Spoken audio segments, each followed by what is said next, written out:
반갑습니다. 안녕하세요. 리얼티입니다. 요즘 계속해서 22년도에 앞으로 어디가 갈지, 그리고 어디가 가지 않을지에 대해서 여러분들에게 제가 이제 알려드리고 있어요. 이러한 정보들을 유튜브를 통해서 이렇게 자신있게 조금 얘기할 수 있는 사람이 사실은 많지 않아요. 여러분들 이제 매수는 너무나도 쉬워요. 매수는 너무나도 쉬운데, 그래서 어디 사시면 됩니다 이런 건 쉬워요. 근데 매도가 되게 어려운 부분들이 될 수가 있는데, 그 어려운 부분들을 지금까지 서부대대세 여순강이라고 이야기를 하면서 계속해서 왔다라는 거예요. 그런 거에 있어가지고 우리가 서부대대세 이렇게 해가지고 서부대대세가 지금까지는 계속 좀 맞물려가는 방향이었죠. 근데 서울이 이제 관건이 되어버렸죠. 그죠? 예, 서울이 관건이 되어버렸고, 가격이 오르는 거나 이런 거는 지금 뭐 부대대세 이런 세종 빼고 부대대 부산, 대전, 대구도 계속해서 지금 조금씩 오르고 있어요. 그러나 얘가 가격이 오르는 걸 가지고 올랐다라고 말을 하면은 참 어려운 부분들이라는 거죠. 여러분들이 거기에서 거주하실 건가요? 거기서 실제로 사실 거 아니잖아요. 이것이 환금성이 돼야 된다는 것이죠. 돈이 돼야지만, 그래야지만 정말로 투자 잘했다라고 이야기를 하는 거거든요. 그래서 우리가 매도까지도 좀 생각을 한다면, 지금 그런 부분들을 본다면 지금 서울에 투자가 과연 맞냐라고 다시 한번 물어봤을 때 어려운 부분일 수 있다. 지금 서울의 아파트를 내가 투자로 샀는데 그것을 다시 지금 매도를 하려 한다. 매도한다. 팔려고 내놨다. 팔려요? 안 팔리죠. 그래서 그런 부분들이 되게 어렵다라고 볼 수가 있겠죠. 이럴 때 또 매도 방식도 있는데, 그런 부분들도 여러분들이 참고하셔야 된다. 예, 저는 끝까지 알고 있어요. 끝까지. 아주 뭐 지옥 끝까지 알고 있어요. 어떻게 처분하는 방식에 대해서 별 방법을 다 알고 있습니다. 저는 최악의 경우도 알고 있습니다. 저는. 예, 그래서 걱정 없이 큰 소리 빵빵 치는 거예요. 예, 집값 하락 조짐 맞지만, 오늘 뉴스를 보자고요. 집값 하락 조짐은 맞지만 투자화된 부동산 시장에서 자가 점유율을 늘려야 된다. 예. 그러니까 투자화가 돼버린 부동산에 대해서 시장은 자가 점유율, 즉 내가 집이 없어서 진짜 집이 소유라는 투자가 아닌 이거를 높여야 됩니다. 라고 의견을 내세운 사람이 누구냐면 이분이셔요. 이광수 미래에셋증권 수석연구원. 이 형님 또 나오셨네. 좀 잠잠하시더니. 이게 이광수 미래에셋증권 수석연구원 이분께서 21년도 연초에 나오셨어요. 나오셔가지고 말씀을 하셨어요. 떨어진다라고. 근데 저 같은 경우는 지금 제가 늘 하는 얘기지만, 이때 간다 이렇게 얘기를 하잖아요. 그러니까 22년도에 간다. 그러나 투자는 이제부터는 금물이다. 이런 식으로 얘기하지 않습니까? 21년도에도 제가 그렇게 얘기를 했어요. 서울, 부산, 서부대대가 간다. 서부대대세, 이렇게 서부대대가 가긴 가는데 올라타면 안 된다, 지금부터는. 이렇게 말씀을 드렸거든요. 근데 여기 이제 이분께서는 그렇게 말씀을 안 하시고, 그냥 떨어진다라고 말씀을 좀 사실 많이 방송에서 하셨어요. 그랬다가 지금 뭐 21년도 중순 조용해서 여름, 가을 조용하다가 이제 갑자기 또 나오셨어요. 이분은 유명한 강사분, 땡 강사님하고 강의를 또 하면서, 그분하고 이제 같이 방송도 유튜브에서 이렇게 나오고 있을 정도로 그랬고, 저는 이분을 처음에 좀 이렇게 좀 안 좋게 좀 봤거든요. 근데 그런 게 아니었어요. 이분께서 저는 이분을 조금 기대를 해요. 기대를 한다 그랬지 이분을 좋아한다는 건 또 아니에요. 기대하는 게 뭐냐면, 지금 현재 전문가들이 2014년도에 수도권이 바닥일 때 집 사세요라고 말한 사람은 단 한 명도 없어. 그 사람이 뭐 아파유님, 뭐 또는 먼숑님, 뭐 이런 분들 있잖아요. 이런 분들 다들 2014년도에 수도권에서 집 사야 된다라고 말씀하신 분은 없었어요. 예. 저도 물론 이때는 없었습니다. 예, 저도 이때는 수도권에 집 사야 돼요 라고 얘기한 적은 없어요. 저도 뭐 전문가 아니니까 이때는. 그리고 또 이때는 그냥 뭐 영업을 하면서 뭐 이제 부동산에 대해서 그냥 있는 사람들 이렇게 소개나 해주고 회사에 소속해서 그랬을 때고, 그렇기 때문에 입지나 보고 다니고 맨날 그냥 그랬지. 그렇기 때문에 뭐 저도 이걸 솔직히 몰랐었고, 근데 이제 제가 말씀드리는 건 뭐냐면, 저는 그래도 2014년은 아니어도 저는 2017년 정도부터는, 이때부터는 실제로 투자를 했습니다. 저는요. 예, 투자를 했고, 수도권에다가 투자를 해서 돈을 벌어야겠다라고 했기 때문에, 이분들 지금 유명해지는 분들보다도 좀 더 빠르게 한 게 있죠. 근데 다만 이때 전문적인 어떤 그런 완전한 학습을 통해서 지금처럼 이렇게 완전 고수의 계열에서 또 했던 건 아니에요. 그냥 일단 초중수? 이쯤? 뭐 이러지 않았을까? 이렇게 좀. 그래서 2018년도에는 본격적으로 경매까지 체계적으로 배우고, 이제 본격적으로 이제 필드를 뛰어서 수많은 경험을 쌓게 된 거죠.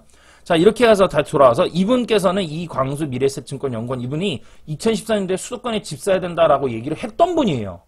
그렇기 때문에 이분이 2019년도부터 해가지고 매도를 좀 고려해야 된다라고 계속해서 2020년부터인가 매도를 고려하세요. 이렇게 매도하세요라고 얘기했던 거가 저는 신뢰가 가고요. 또 하나는 뭐냐면 지금 원래 모든 면에서 원래는 2019년에 2019년 말에 원래는 내려갔어야 돼요. 집값이. 최소한 2019년에서 2020년에 횡보성을 보였어야지만 안정화가 됐어요. 그동안 올라왔고. 근데 이게 계속 올라오지 않았습니까? 21년까지. 이렇게 되면 뭐가 문제가 되냐면 저는 말씀드리고 싶은 게 2019년, 2020년에 매도를 고려하세요. 그리고 매도하세요. 이렇게 이야기를 했는데 21년이 가버렸죠. 올라와 버렸죠. 이렇게 그저 가격이. 이렇다면 이거에 대해서 유동성 자금에 대해서 확보를 하고 알아챈 사람이라면 모르겠지만 이번 사이클에서 틀렸다고 특히 어디만 서울만 틀렸잖아요. 서울만 틀렸다고 해서 이 사람이 매도되어서는 안 된다라는 거지. 왜냐하면 우리가 투자에 있어서는 파레토 법칙을 봐야 돼요. 여러분 8대2의 법칙이죠. 20%는 틀릴 수 있어요. 즉 생선이 이렇게 있어. 생선이 이렇게 있으면요. 아유 그림 참 못 그려요. 죄송해요. 그러면은 여러분 이렇게 대가리는 잘라내잖아요. 그 고기는 대가리라는 거죠. 동물은 머리라고 하면 안 되죠. 대가리는 잘라내고 꼬리도 되게 잘라내버리지 않습니까? 여기는 그쵸? 예, 이것까지 다 먹는 사람 있어요. 여러분 고등어 꼬리 드시는 분 계세요 혹시? 세상에 이런 일이 나와야지. 그쵸? 없잖아요. 그러니까 무슨 얘기냐면 이게 설사 이번에는 머리와 꼬리가 먹은 것처럼 해당이 됐다 했어요. 그러나 오랜 장기에 있어서 뭐 오랫동안 그리고 경제 법칙에 있어서 이 몸통만 먹어야 됩니다라고 말하는 사람들이 있었다고 보는 거예요. 지금 있어요. 보는 게 아니고 있어요. 이 사람들이 지금 한 번은 비록 틀렸지만 나중에 이 사람들 이야기 듣다가는 더 곤두박질 칠 수 있다라는 부분들이 되는 거예요. 그 대표적인 게 뭐냐면 서울만 그렇다라는 거죠. 자 볼게요. 서부, 대, 세, 여순광 이렇게 얘기를 하지 않았습니까? 그쵸? 여순광 이렇게 이야기를 했는데 여기 몸통에 대한 부분들이 지금 오늘 얘기할 여순광 또 대구, 대전 무엇보다도 진짜 완전히 시작된 곳은 세종은 완벽한 이거 들어가기 시작했잖아요. 이러한 것들이 몸통을 먹어야 된다라는 주장 사이클을 저 또한 한 겁니다. 그렇기 때문에 부산도 이제 접어 들어가기 시작했고요. 서울도 이제 접어 들어가기 시작했죠. 그러면서 제가 서울은 뭐라고 얘기를 했어요? 제가 서울은 2021년도 한 해 동안 뭐라고 얘기했습니까? 여러분 큰 시장일수록 그것이 반영되는 데는 오래 걸립니다 라고 이야기를 했죠. 그래서 대표적으로 무슨 얘기 했어요? 주식 이야기 했잖아요. 여러분들 기억나시죠?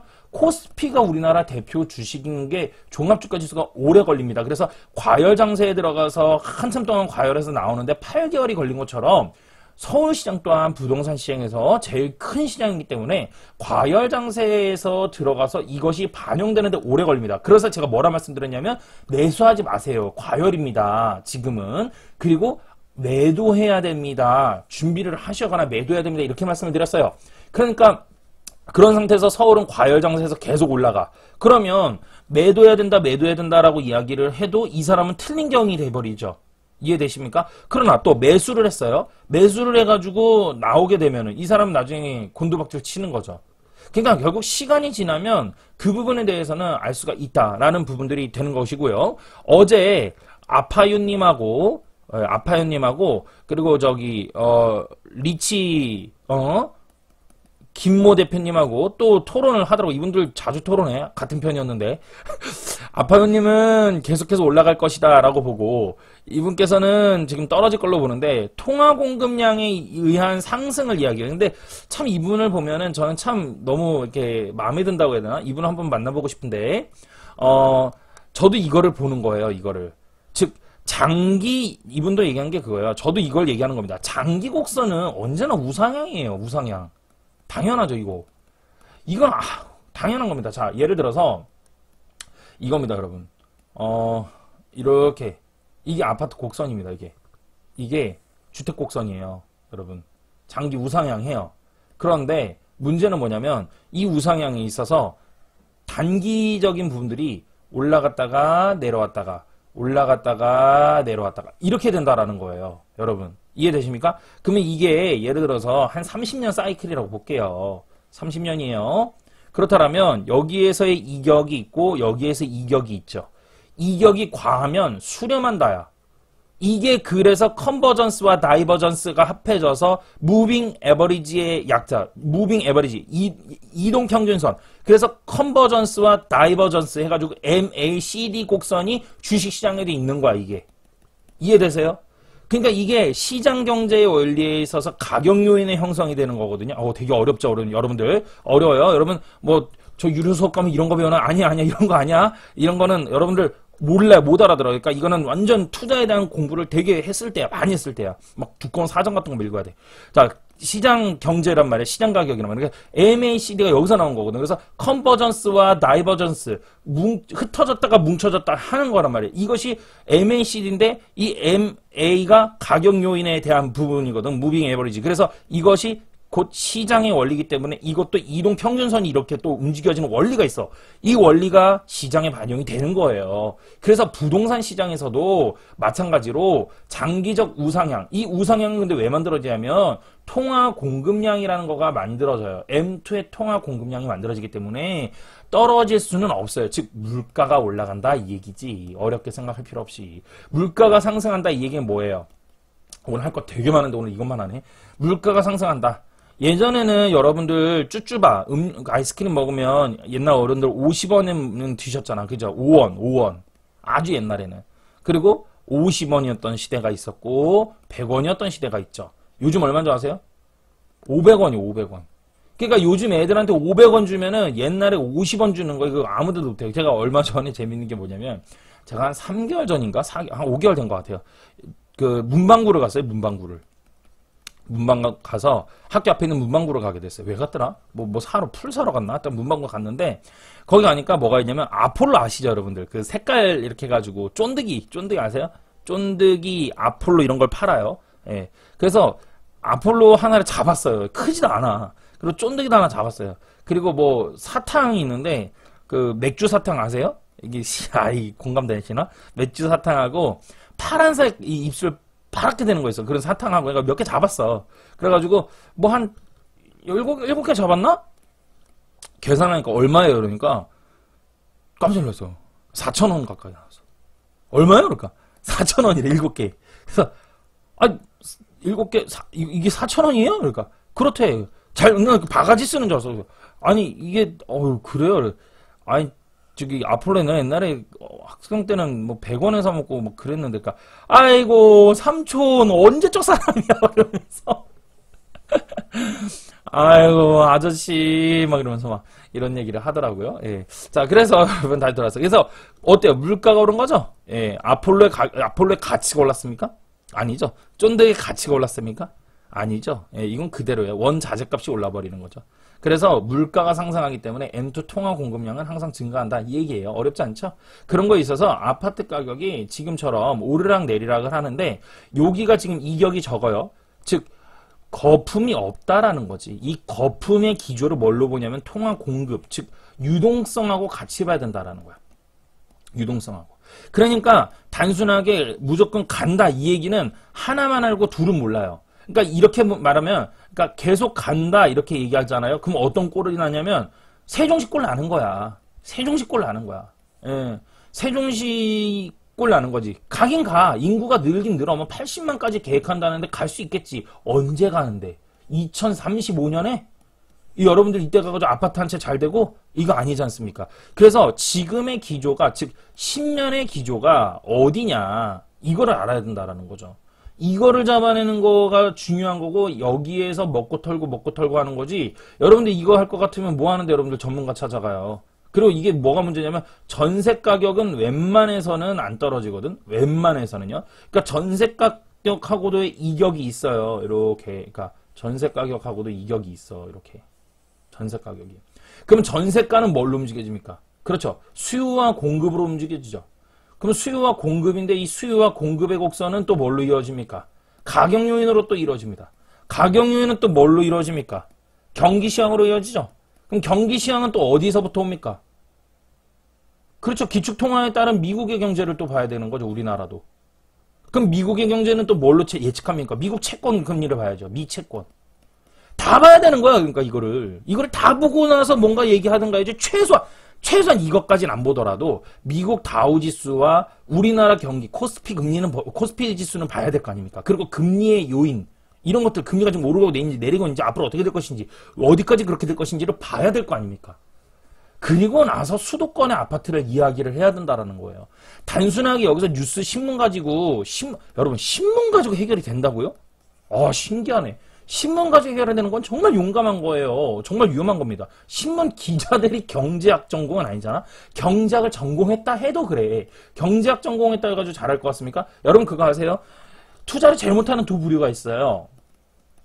투자를 제일 못하는 부류. 둘. 그 중에 대표적인 케이스가 누군지 알아요? 교수예요, 교수. 경제학과 교수예요. 제일 못합니다. 예. 부동산 투자 제일 못하는 사람 또 누군지 알아요? 부동산 투자는? 부동산들이에요, 부동산들. 공인중개사. 이분들이 애초에 한 일이 가르치는 게 목적이고요. 교수님은 책에 나와 있는 거를. 두 번째는 뭔지 압니까? 부동산 이분은 중개가 목적이에요. 이분 투자 목적이 아닙니다. 그러니까 정말 잘하는 사람은 뭐냐면 저처럼 실전에서 이렇게 살아남는 사람이에요. 이런 사람이 얼마나 된다고.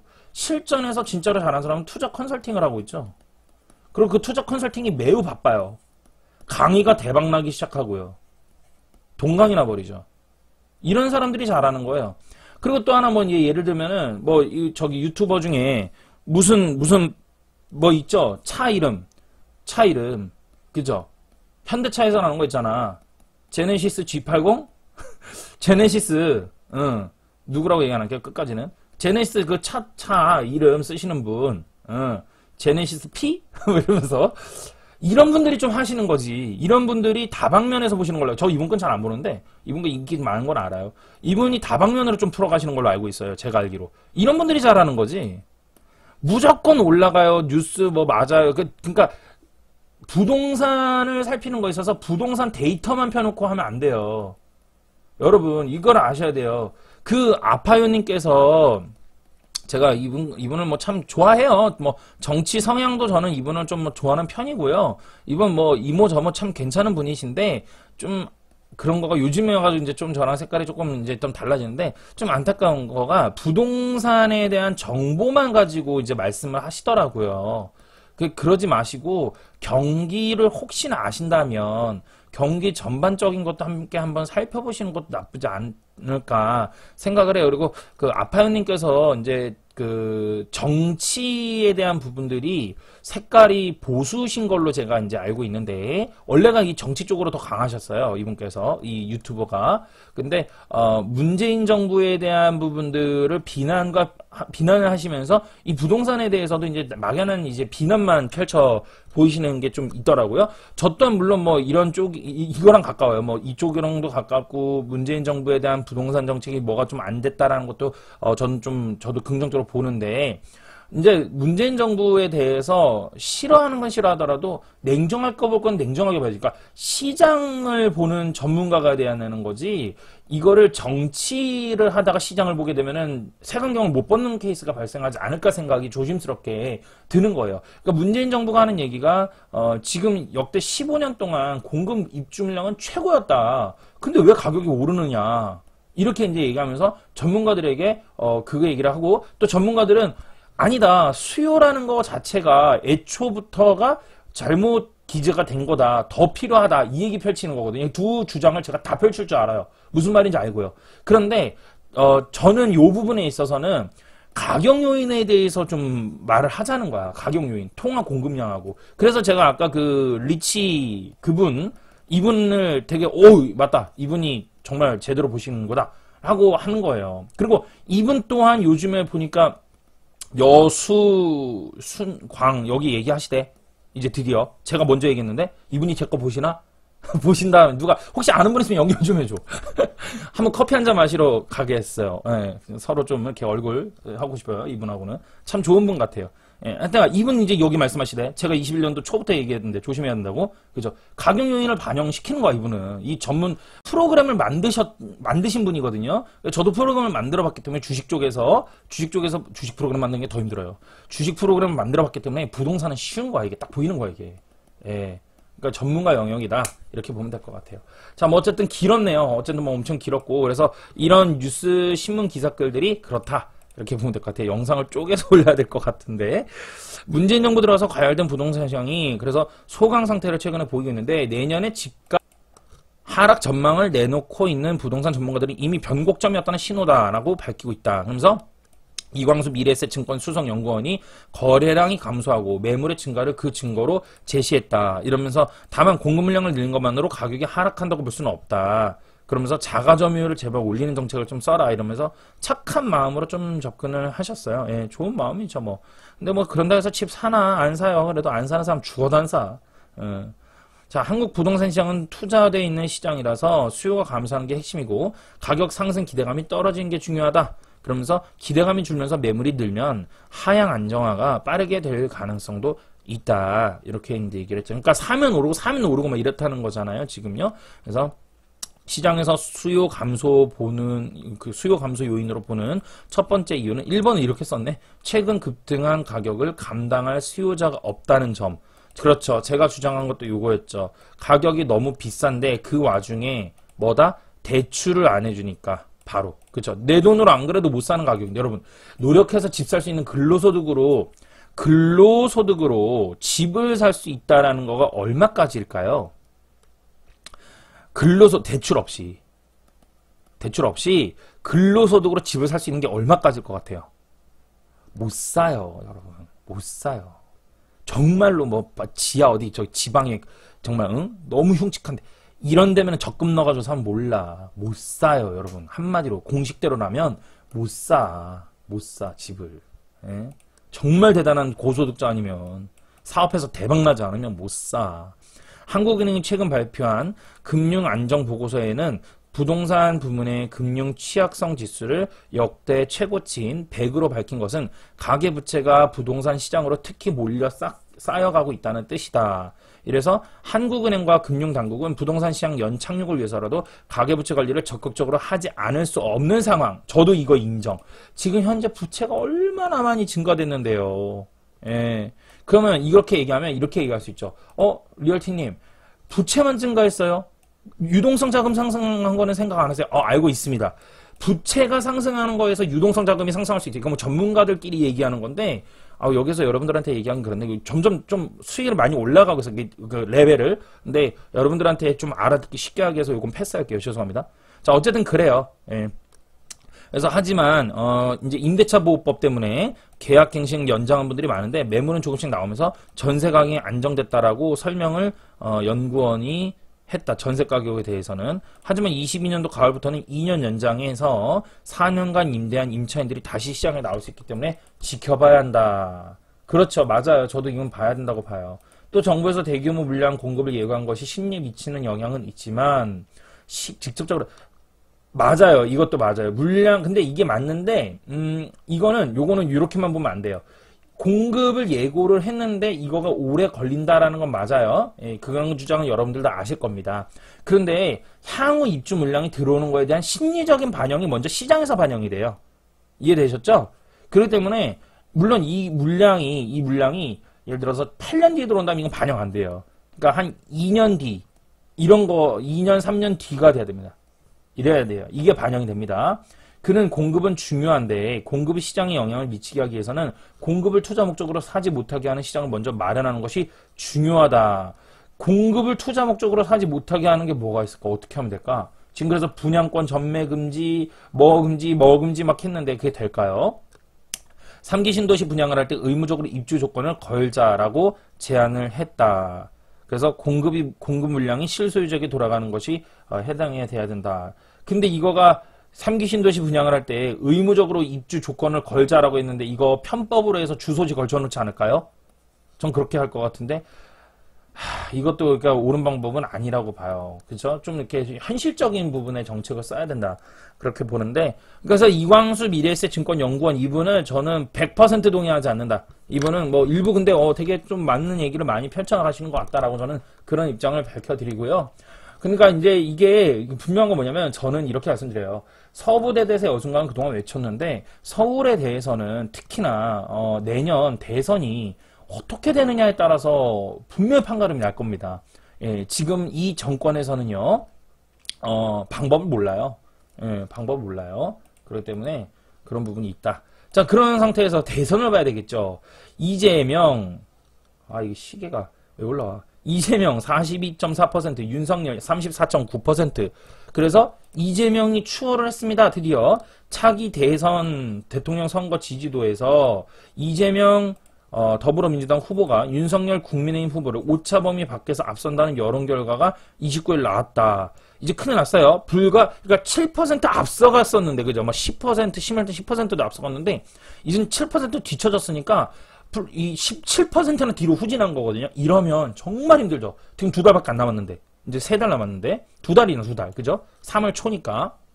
그래서, 지금 보면은, 안철수, 심상정, 기타 후보, 이렇게 해가지고, 결국에는 나왔고요. 결국 제가 볼 때는, 저는 뭐 지지하는 건 아닙니다만, 예, 여기서 뭐 정치적인 색깔 많이 드러나기 조금 어려운데, 전 개인적으로 뭐 아시는 분들은 아세요. 리얼티에 대해서. 저는 좀 보수입니다. 예. 근데 이재명 후보가 당선이 매우 이렇게 되면은 높아지지 않을까. 왜냐면, 이재명 후보의 단점들은, 그죠? 이미 다 반영이 됐어요, 지금. 카드가. 반영이 됐고요. 윤석열은 이제 반영이잖아요. 그죠? 이렇게 생각해야죠.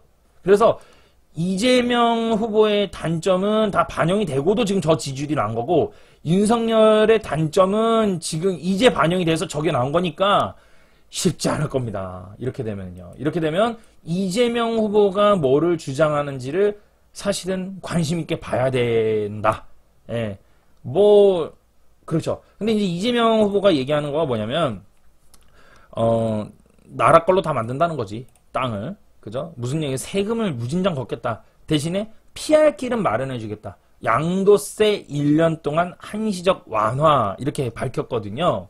그러면 양도세를 완화했기 때문에 사람들은 매물이 쏟아질 거예요. 근데 문제는 뭐냐? 매물이 쏟아지는데, 매물이 쏟아지는 거는 이제 1년 동안은 순간적으로 그러겠죠. 순간적으로 매물이 쏟아지는데, 이거를 또 기회로 포착하는 사람들도 있다? 기회로? 그래서 이거 1년 끝나고 나면은 다시 세금 올리면 세금 정가 때문에 올라가겠네? 왜? 지난 1년, 2년 동안 그랬으니까? 이렇게 생각한다. 그러니까 여기가 22년도에서 23년이잖아요. 그럼 여기 이제 20년하고 21년도 거를 기억할 거라고. 그래서 세금이 강화됐을 때 가격은 올라갈 거야. 이러면서 코앞의 거 과거를 생각하고 변화된 기법을 생각 못하고 또 이렇게 올라갈 거라서 기회로 생각하고 줍줍하는 분들이 계실 수도 있다. 예, 그런데 기조라는 거는 그래요. 기조라는 거는 꺾이면은요, 장난이 아닙니다. 이게 특히 서울 이런데 수도권 기조는요, 꺾였다는 쫙 내려갑니다. 정말 오래 내려가고요. 인생 한 사이클 그냥 안녕하는 겁니다. 자, 이렇게 보시면 될 것 같고요. 지금부터 본론인데 어떡하지? 큰일 났네. 일단 요 영상을 이렇게 하고 그 다음에 다음 영상에서 또 뵙도록 하겠습니다. 고맙습니다. 리얼